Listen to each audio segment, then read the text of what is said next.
নমস্কার বন্ধুরা, গোপলু কিচেনে আপনাদের সবাইকে স্বাগত। আজকে আমি শেয়ার করব নিরামিষ আলুর দমের রেসিপি। যে কোনো পুজোর দিনে অথবা সকালের জলখাবারে লুচি বা পরোটার সাথে এই রকম আলুর দম থাকলে সাথে আর কিছুই লাগে না।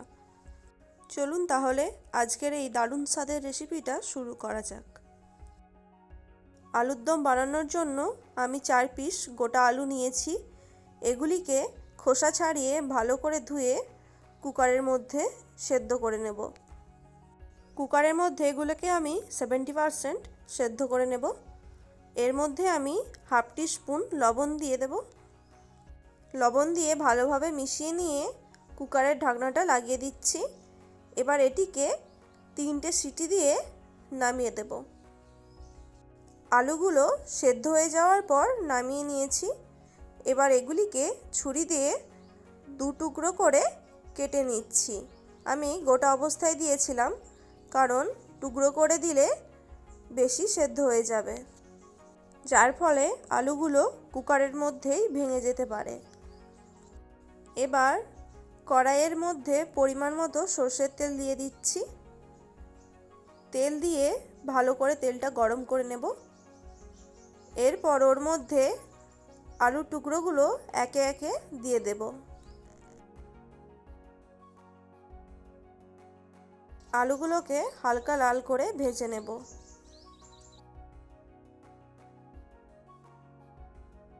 আলুগুলো ভাজতে দিয়ে অপর দিকে আমি আলুর দমের জন্য মশলাটা তৈরি করে নেব।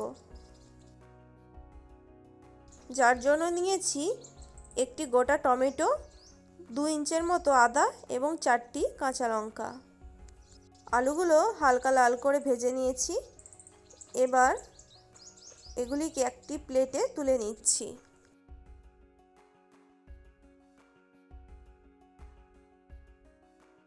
এবার আলুগুলো তুলে নিয়ে ওই একই তেলের মধ্যে দিয়ে দেব গোটা গরম মশলা, যার মধ্যে নিয়েছি 2টো এলাচ, একটি শুকনো লঙ্কা, হাফ টিস্পুনের মতো জিরে, 8 থেকে 10টা লবঙ্গ এবং 5 টুকরোর মতো দারচিনি।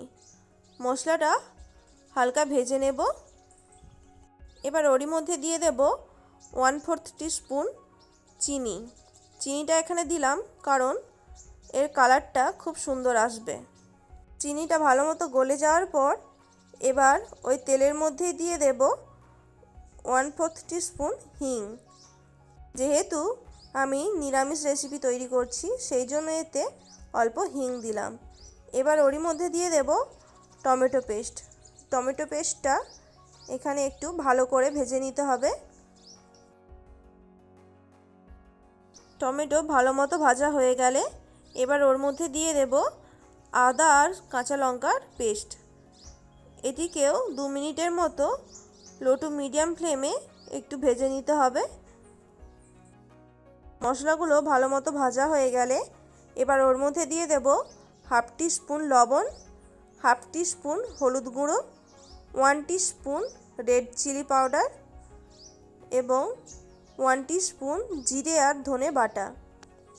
এখানে আপনারা জিরে ধনে বাটার পরিবর্তে পাউডারও ইউজ করতে পারেন। এগুলি দিয়ে 1 থেকে 2 মিনিট ভালো করে ভেজে নেব। এবার সামান্য একটু জল দিয়ে মশলাটা আরও ভালো করে কষিয়ে নিতে হবে। মশলা কষানো কমপ্লিট হয়ে গেলে মশলা থেকে যখন তেল ছাড়তে শুরু করবে, ওর মধ্যে ভেজে রাখা আলুগুলো দিয়ে দেব। আলুগুলিকেও মশলার সাথে ভালো করে কষিয়ে নিতে হবে, যাতে মশলার মধ্যে থাকা সমস্ত জলই শুকিয়ে যায়।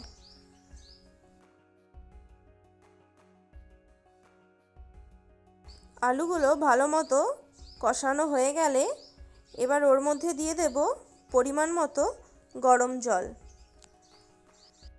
এখানে অবশ্যই আপনারা গ্রেভির পরিমাণটা বুঝে জলটা দেবেন, আর জল দিয়ে অবশ্যই লবণটা চেক করে নেবেন।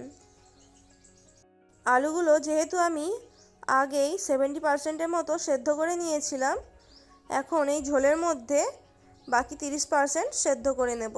তাই জন্য আমি 5 মিনিট ঢাকা দিয়ে রেখেছিলাম। ঢাকা খুলে নিয়ে দেখে নেব আলুগুলো ভালো মতো সেদ্ধ হয়েছে কিনা। আলুগুলো আমার ভালো মতো সেদ্ধ হয়ে গেছে, আর গ্রেভিটাও খুব অল্প পরিমাণেই রেখেছি।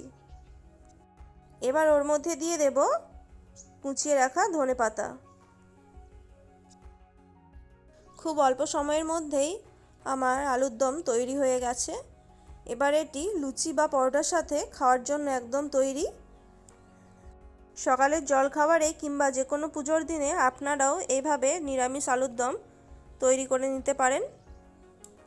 রেসিপিটা ভালো লাগলে প্লিজ ভিডিওটিতে একটি লাইক করে দেবেন। ভালো থাকবেন, সুস্থ থাকবেন। ভিডিওটি শেষ পর্যন্ত দেখার জন্য অসংখ্য ধন্যবাদ। ফিরে আসবো আবার নতুন একটি রেসিপি নিয়ে।